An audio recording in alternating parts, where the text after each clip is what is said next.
Rapidement, je vais te montrer l'exemple de certaines personnes qui ont expérimenté les difficultés, qui ont tout perdu, qui ont connu la calamité. Une calamité est une grande perte. Lorsqu'on parle de calamité, on parle du désastre. Il y a dans la Bible des hommes qui ont connu le désastre. Avant, ils étaient dans la paix, après, ils ont perdu la paix. Certains sont nés et ont rencontré des problèmes et des difficultés qu'ils n'avaient jamais expérimentées dans leur vie. C'est quoi une réclamation? Une réclamation est une accusation. C'est une revendication. Ou alors un droit légal que l'ennemi fait valoir contre une personne devant Dieu. Tout au long de l'histoire de la Bible, il y a eu des hommes qui ont connu cette situation. Dans Zacharie 3, la Bible dit que le sacrificateur est arrivé devant Dieu avec des vêtements sales. Et Satan est venu avec une réclamation. Il a dit, celui-ci n'a pas le droit d'être devant toi. Mais Dieu va dire, enlever ses vêtements. Jusqu'à aujourd'hui, il y a des personnes comme ça. Satan a des revendications contre leur vie. Il y a des esprits dans leur famille, dans leur village, qui ont des revendications, qui disent tous les jours, chaque fois que tu es à l'approche d'une percée, quand tu es à l'approche d'un témoignage, à l'approche d'une opportunité, l'esprit vient revendiquer, il vient présenter son droit. Il dit non,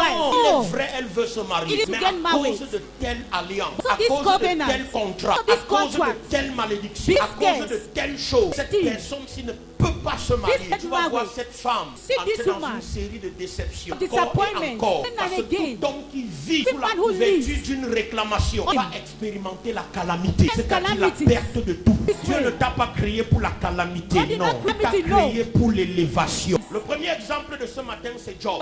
Dans Job chapitre 1, verset 1 à 10, il nous montre comment Job était l'homme le plus riche de l'Orient. Mais un matin, il se lève, Satan a une réclamation contre sa vie. Et avant de voir, il perd sa santé. Avant de voir, il perd ses enfants. Avant de voir, il perd sa maison. La chose va aller s'empirant jusqu'à ce que sa propre femme va lui dire, Job, je n'arrive plus à supporter. Quand je te vois même en train de pleurer et souffrir et gémir de douleur, je ne suis pas tranquille. Maudit Dieu et meurt. Et la Bible dit, Job va refuser. Mais son histoire ne s'est pas arrêtée là-bas. Quelques années plus tard, quelques temps après, malheureusement, quand tu commences à tout perdre, tes amis t'abandonnent. Quand tu commences à chuter, c'est là que tu te rends compte que beaucoup d'humains, ils sont comme des sangsues. Ils sont accrochés à toi à cause de ce qu'ils sont en train de sucer. Derrière certaines gentillesses, certaine bienveillance, cache l'intérêt. Deux fois, il suffit de couper la provision et tu vas voir le vrai visage des gens.